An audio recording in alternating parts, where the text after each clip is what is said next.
Bom, boa tarde a todos, né? Primeiro quero agradecer, então, o convite feito pela Luanda, né? Os organizadores aqui também do evento. A gente tem meia hora, é isso, né? Para poder, desculpe, expor. Isso, né? Desculpe, tá. Cada palestrante tem no máximo meia hora para a sua exposição, de modo que nós tenhamos, afinal, um tempo adequado para as perguntas e eventuais debates. É isso. Certo. Então, a minha ideia, então, é ser bem objetivo, né, para a gente poder usar esse tempo da melhor maneira possível. Eu vou me servir mais dos autores que eu estudo já há mais tempo, né, Spinoza, o Nietzsche, o Bergson e o Deleuze. Eu vou circular, então, por esses pensadores, para depois, no final, problematizar, né, a partir das ideias desses pensadores, a questão, então, da relação dos homens com os animais, né? O Spinoza é um filósofo do século XVII, né? Ele cria um conceito de natureza muito interessante, bem diferente da noção de natureza do senso comum, né? Como se a natureza fosse os animais, os rios, as montanhas, etc., né? E o homem ele estivesse separado disso, que ele chama de natureza. Sabemos bem, né, que não é só isso que ocorre através da obra de Spinoza, ou seja, de desconstruir essa separação do homem com relação à própria natureza, mas isso também atravessa as ideias principalmente do Nietzsche, quando o homem ainda imagina que está separado da própria natureza, ou seja, tem até nojo, né, do que nele é natureza. O Spinoza, então, ele cria esse conceito de natureza, ele chega a dizer o seguinte, então, que tudo, então, é natureza, tudo existe na natureza, inclusive o homem, e tudo onde existe corpo e mente, exprime, então, uma única natureza. Lá no século XVII, ele usa uma outra palavra para dizer isso, né, que ele chama também de natureza, que é Deus. Ele até chega a dizer na Ética, né, Deus ou natureza. E, evidentemente, para quem conhece a obra de Spinoza, o Deus dele não tem nada a ver com o Deus da teologia, né? É um Deus criador, que criou o planeta, criou os animais, e aí, por último, criou o homem. Na verdade, para Spinoza, o Deus dele é um Deus imanente a todas as coisas, e que exprime, então, em todas as mentes e todos os corpos. E a questão toda do Spinoza é o homem se tornar livre. E o homem só se torna livre, para Spinoza, se ele de fato conhecer o que é a própria natureza. Ou seja, não se ver separado dessa natureza, que é uma potência absoluta de produzir tudo aquilo que existe. Ou seja, na linguagem do Spinoza, né, Deus está presente em todas as coisas e também está presente nos homens. Porém, o homem, por se ver, né, separado da natureza, um homem que ignora isso, né, isso que é o homem ignorante para Spinoza, ou seja, esse que ignora que ele é parte, então, de um todo, né, de um absoluto, ele passa, então, diz Spinoza, a buscar outros bens. E Spinoza diz que existem 3 grandes bens que os homens mais buscam, né? Honras, concupiscência e riquezas. Ele diz isso lá no início do Tratado da Correção do Intelecto. Então, ele até chega a dizer, por essas 3 coisas, então, a mente humana ela se vê extremamente distraída do verdadeiro bem, né? Os homens correm, então, atrás de mais riquezas, têm desejos excessivos, os vícios, e também esses homens, eles são facilmente, então, dependentes do reconhecimento, das honras. E aí o Spinoza diz, eu encontrei, então, esse verdadeiro bem, eu busquei e encontrei esse verdadeiro bem, que é, no fundo, o que ele chama de natureza. Então, nesse sentido, existe um comum, só para a gente facilitar, né, já que a questão aqui do tema está relacionada, então, ao homem, né, com relação aos animais, existe um comum entre o homem e o animal. Existe mente, diz Spinoza, lá no animal. Existe afeto também no animal, ou seja, o animal também sente, diz Spinoza. Dizendo isso no século XVII. Ou seja, que existe, então, uma mente no animal, existe desejo no animal, existe alegria, existe tristeza. O animal, então, ele experimenta, então, variações da sua potência de existir, assim também como nós, humanos. E aí, como eu já disse aqui para vocês, né, a questão do Spinoza é o homem, então, ele se tornar livre. E quando o homem se torna livre, então, ele conhece, então, o que é a própria natureza. Conhecendo a própria natureza, o homem, e aí a gente se servindo apenas, né, daquilo que o Spinoza expôs na obra dele, tem uma outra maneira de se relacionar com o mundo. Não só entre os próprios homens, existe uma dimensão, inclusive, política na obra de Spinoza, quando ele chega até a fazer uma crítica ao Hobbes, né, ele fala sobre o direito natural, o direito civil, e a questão para o Spinoza é uma sociedade de homens livres, de homens que conquistaram, então, o pensamento, ou seja, que não se veem, né, separado do todo, né, da própria natureza. Então, nesse sentido, por efeito, a relação entre os homens ela é outra, e claro, né, a relação entre os homens e os animais, só para ficar nessa questão, né, dos animais, se a gente quisesse abordar isso com relação ao próprio meio ambiente, isso também serviria, através, então, daquilo que Spinoza expôs na obra dele, muda totalmente. O Spinoza ele até chega a dizer, né, que quando o homem ele é ignorante de si mesmo, da natureza, esse homem, então, ele é facilmente, então, levado pelas paixões. Ou seja, esse homem ele sempre imagina que a alegria, a felicidade ou a salvação está fora dele mesmo. E o homem, quando ele se torna livre, ele não tem esse tipo de percepção. Ou seja, não existe nenhum tipo de falta para o desejo dele, não existe nada de fora, né, que ele se torne extremamente dependente. Nesse sentido, então, diz o Spinoza, o homem livre ele busca o máximo que ele pode aquilo que se compõe com a própria natureza dele. Se compor com a própria natureza seria buscar, então, indivíduos humanos e não humanos que favoreçam, então, a potência dele. Daí, nesse sentido, e aí mais para o final da minha fala, né, que eu vou trazer isso como um problema, eu vou primeiro expor algumas ideias bem genéricas, né, desses autores, que eu vou expor durante a minha fala. Mas, nesse sentido, essas composições, elas ocorrem com os homens e também, claro, com os animais. Que tipo de relação que o homem tem, se a gente focar então no tema do homem com os animais, que favorece a potência dele, respeitando, usando aqui um termo mais da etologia, né, o mundo próprio de cada animal. Ou seja, um tipo de relação com o animal que não é um tipo de relação destrutiva, mas um tipo de relação de composição, de aumento de potência, já que este homem então não se vê separado então da própria natureza. Esse problema que o Spinoza coloca, então, entre o homem ignorante e o que ele chama de homem sábio, né, ou seja, que busca, então, aquilo que se compõe com a própria natureza dele, respeitando, né, como já disse, o mundo próprio, não só de cada homem, mas de cada ser vivo. Esse problema, então, que o Spinoza coloca, ou seja, do homem, então, se tornar livre, também foi um problema de um outro pensador do século XIX, que inclusive leu Spinoza, que é o Nietzsche. E o Nietzsche, ele usa uma palavra que todo mundo já deve ter ouvido falar, né, que é o niilismo. E o niilista, para Nietzsche, exatamente esse que nega a natureza.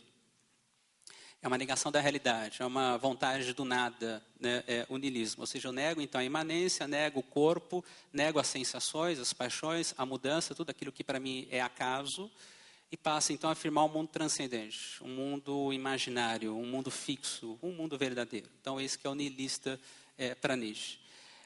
Se eu nego o mundo, se eu nego, então, o acaso, se eu nego, então, as maneiras como eu sou afetado pelas coisas, evidentemente, a relação que eu tenho, então, com os animais é uma relação doentia, porque, diz o Nietzsche, trata-se de um homem doente, o homem niilista. E isso atravessa a obra do Nietzsche inteira, que, inclusive, ele até cria um conceito, né, de super-homem, né, ou além do homem, que consiste exatamente numa superação, né, dessa maneira ainda humana, demasiado humana de existir. Ou seja, o homem que deposita suas fichas na razão, o homem da época do Nietzsche, e que continua sendo, né, o homem da nossa época, e que deposita suas fichas na razão, que almeja, então, corrigir a natureza. Ou seja, ele já imagina que a natureza é imperfeita.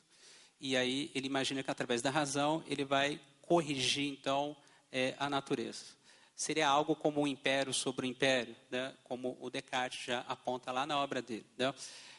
O homem, então, ele finalmente, essa que é a crítica do Nietzsche, né, ao homem moderno, finalmente, então, o homem criaria, então, um paraíso na Terra, corrigindo, então, a própria natureza. Claro, e aí isso a gente pode, inclusive, na parte das perguntas, né? A gente pode até entrar um pouco mais profundamente nessas questões, porque, evidentemente, os animais estão incluídos nisso. Além do Nietzsche, no século XIX, tem um outro filósofo também muito importante, que é o Bergson, também do século XIX, mas ele escreveu uma obra importante no século XX, no início do século XX, ganhou até o Prêmio Nobel, né, de Literatura, que é a Evolução Criadora. E nessa obra, o Bergson ele chega a dizer o seguinte, que existe um único impulso, que ele chama de impulso vital, né, ou elan vital, que atravessa, então, todos os seres vivos, ou então todos os seres vivos, né, são conduzidos, né, por esse impulso vital. E esse impulso vital, diz o Bergson, consiste em superar as resistências materiais. Então, ele vai até explicar a evolução da vida, né, através, então, de criações. De tal modo, que diz o Bergson, os seres vivos, ao contrário do que diz o Darwin, né, o Bergson chega a fazer uma crítica à teoria do Darwin, de que os seres vivos, eles se adaptam, aqueles que se adaptam às mudanças externas, eles então sobrevivem, e os outros que não se adaptaram, evidentemente, são extintos. Para o Bergson, a adaptação é sempre o resultado de uma criação. Então, ele diz o seguinte, que dada então uma mudança externa, dado então um acaso, os seres vivos então, eles tentam eliminar os inconvenientes desse acaso, e extrair as vantagens do acaso para poder criar. Então, a adaptação ela é resultado sempre de uma criação. Quando o Bergson fala sobre isso, essa questão então do impulso vital, né, uma exigência de criação, como ele define na evolução criadora, ele chega a dizer o seguinte, que os seres vivos, eles são inteligentes e têm também instinto. Eles têm inteligência e têm instinto. Evidentemente, o homem também, claro. Né? Só que, de uma maneira muito simplificada aqui, né, da maneira como estou dizendo, ele chega a dizer que a inteligência no homem, proporcionalmente, ela é muito maior do que a inteligência nos outros seres vivos. Isso não quer dizer que não exista inteligência nos outros seres vivos, só que numa proporção muito menor. Ele chega a dizer, né, o homem tem uma proporção de inteligência muito maior do que o instinto. Nos outros animais, nos outros seres vivos, eles têm uma proporção muito maior do instinto do que da inteligência. Ao contrário do homem. O homem tem uma proporção maior da inteligência, né? E não do instinto. Nesse sentido, então, diz o Bergson, os outros seres vivos, eles resolvem, então, os seus problemas, né, muito pela via do instinto. O instinto, ele define da seguinte maneira, é uma simpatia, é uma participação afetiva com uma continuidade material, ou seja, fluxos sonoros, fluxos, então, visuais, ou seja, tudo aquilo que é sentido. A inteligência, diz o Bergson, não. A inteligência, ela se serve daquilo que a percepção recorta da matéria para poder agir sobre a matéria, né, para poder fabricar, né, uma série de objetos. Por isso que o homem, então, ele não para de fabricar, né, inclusive fabrica máquinas de fabricar, que é um problema sério, né, que o Bergson expõe na obra dele, que é o homem, então, que se torna escravo da máquina, justamente por sua potência, né, que é a potência da inteligência, de fabricar, de tal modo que o homem, então, ele não desenvolve esse instinto que existe nele, mas é algo mínimo comparado com a inteligência. E os outros seres vivos conseguem, né, organizar seus mundos através do instinto, né? Aquela velha história, ninguém ensinou lá o pintinho a quebrar lá o ovo, né, e ir direto lá para o mar, né, no caso da tartaruga, por exemplo, né, que nasce lá e vai direto para o mar. Né? Isso tudo é pela via do instinto, não dá para você explicar pela inteligência isso. Só que o Bergson, como o Spinoza, ele vai dizer o seguinte, existe algo em comum entre todos os seres vivos, que é esse impulso vital. E o impulso vital, então, é essa exigência de criação, ou seja, de superação de resistências materiais, que os outros seres vivos conseguem resolver isso muito bem pela via do instinto, e o homem consegue também resolver isso pela via da inteligência. Só que aí se dá, então, esse importante problema que ele coloca, que é o homem, então, reduzir a inteligência, que esmaga, então, o instinto, e que aí também ele não tem o que ele chama de intuição. E a intuição só é possível pela via do instinto, diz o Bergson. Ou seja, quando o instinto, então, ele se torna desinteressado, né? Aí que surge, então, a intuição, e a intuição para Bergson é a intuição desse impulso vital, essa exigência de criação que é comum a todos os seres vivos. Aí ele diz, né, o homem, então, que é conduzido, então, por esse conhecimento da vida de dentro, e não o conhecimento da vida de fora, que é pela via da inteligência, pela via da representação. Este homem, então, ele é conduzido por um amor, que pode parecer algo piegas, né, mas a questão do amor que o Bergson fala, e que é o amor também, que o Spinoza também chega a falar na obra dele, é o amor a essa energia que não se esgota, né, uma energia de criação que está em tudo. Então, também aí por efeito, a relação também com o ambiente, a relação também com os animais também ela muda, no sentido de que os animais, então, eles têm algo em comum com os homens, só nessa perspectiva que eu estou expondo para vocês, que é a via, então, do impulso vital.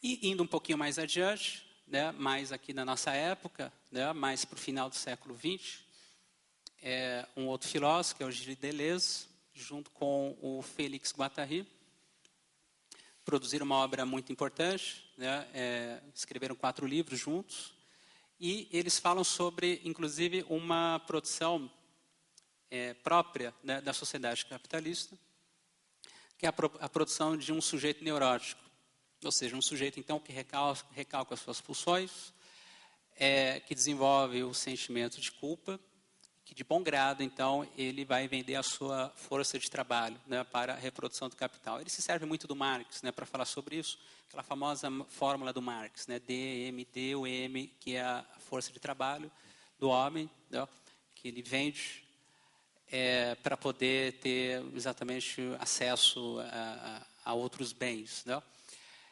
O Deleuze-Guattari diz, então, que na nossa sociedade, então, ocorre essa neurotização por via do que eles chamam de edipianização.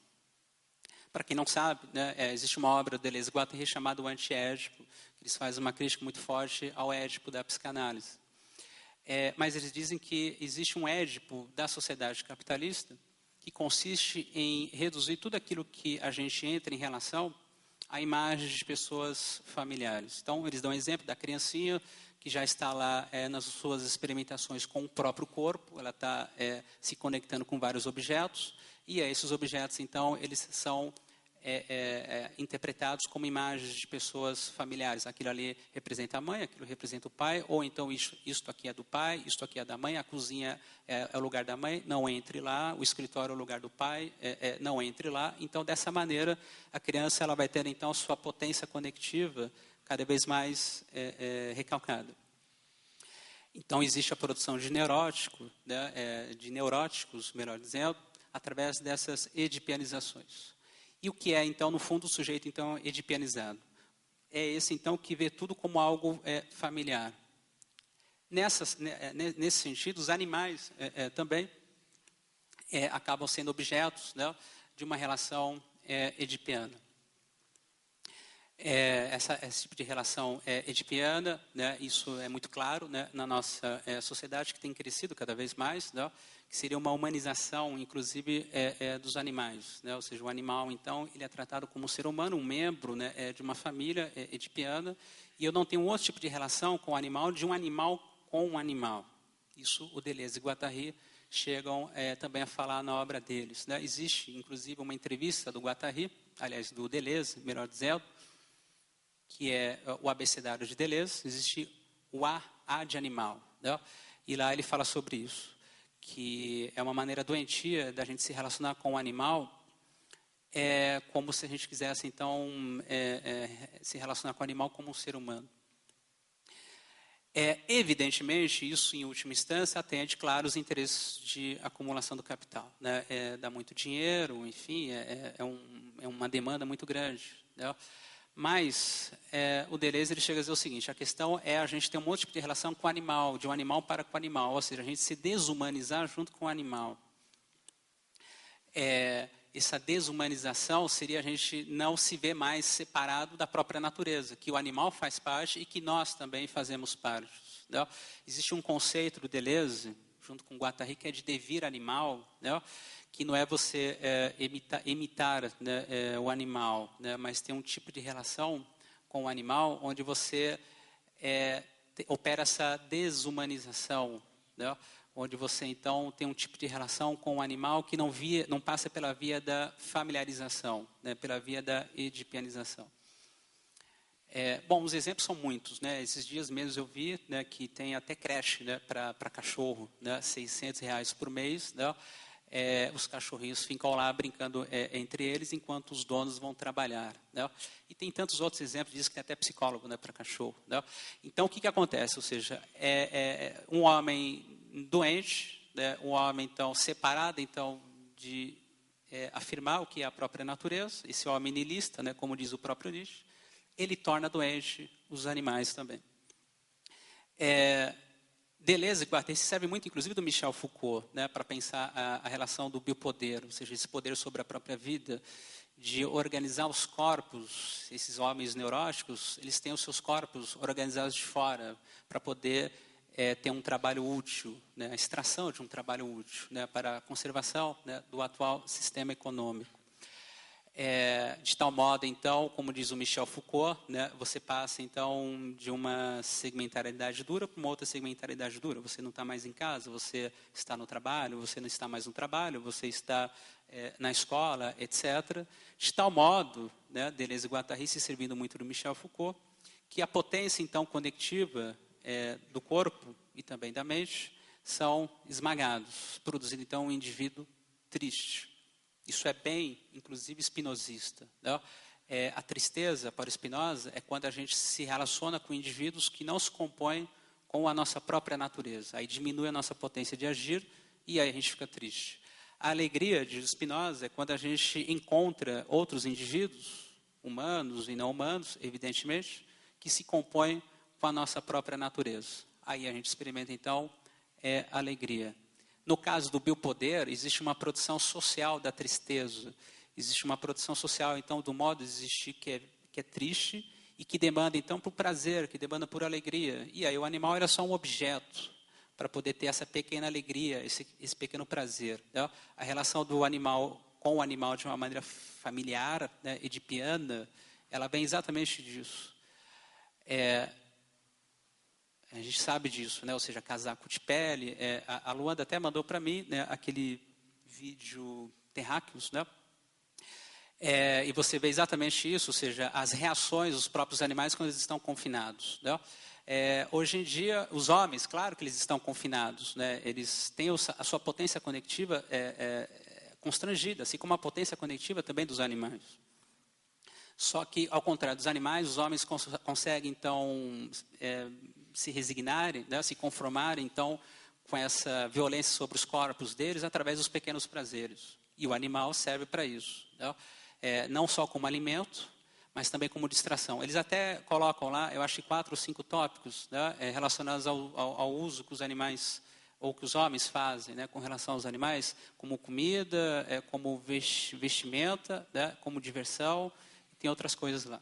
Ou seja, isso já é feito, então, de uma maneira de existir doente, né, uma maneira de existir que vive sob o signo, então, da falta, e que algo de fora vai ter que alegrar, né, vai ter que me dar uma pequena alegria. Só que eu não estou agindo sobre as causas, ou seja, que me torna, então, triste, que me torna doente. Que é a ação exatamente de fora, né, sobre o meu próprio corpo. Ou seja, a organização da minha vida de fora, e eu não me coloco em experimentação, não encontro, então, outros indivíduos para poder se compor, e aí eu fico triste. Daí que eu justifico, então, o título dessa minha breve fala, né, que é a composição de relações, né, como invenção de modos de viver.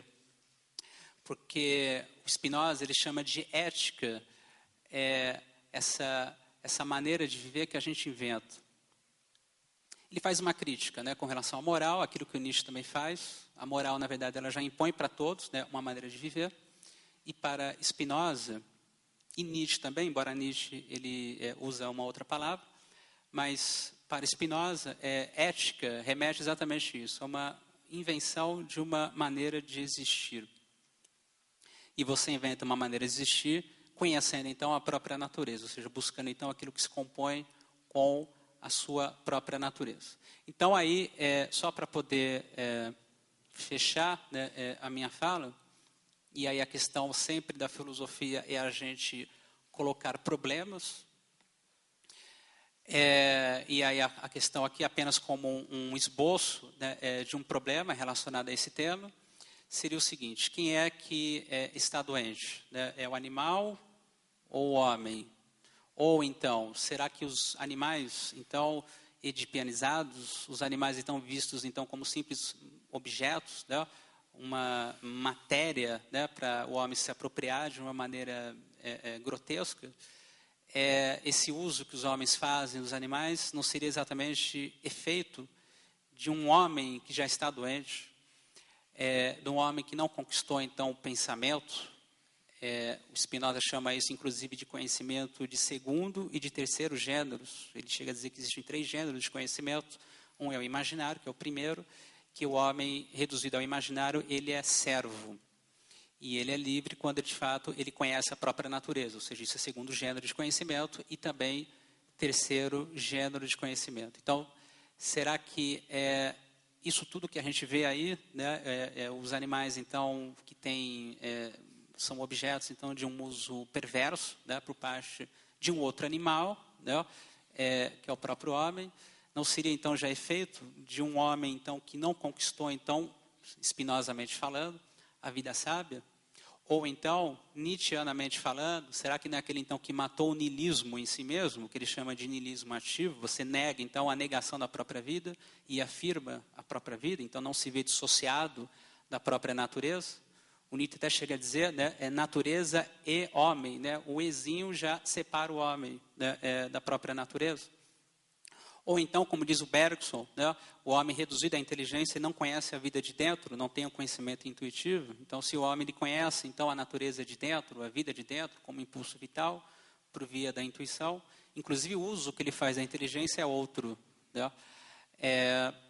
E, para Deleuze e Guattari, né, seria então o homem que se torna então capaz, né, de criar então uma maneira de existir. Né? Ou seja, um homem então que produz, na linguagem deles, corpo sem órgãos. Né? Eu sei que é um conceito difícil para poder explicar aqui. Né?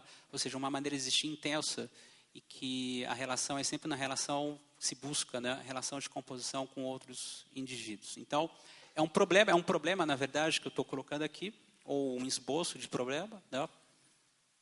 Para, me parece, inclusive, a ideia, né, da gente pensar, então, essa relação entre o homem e o animal pela via, então, que é possível a partir, então, das ideias desses 3 pensadores, certo? Eu posso, inclusive, se for o caso, né, desenvolver um pouco mais um ou outro ponto, que, evidentemente, não foi possível em razão do tempo que a gente tem, para a gente poder se aprofundar, né, mas só para a gente poder ter uma outra percepção da relação do homem, então, com o mundo. Né?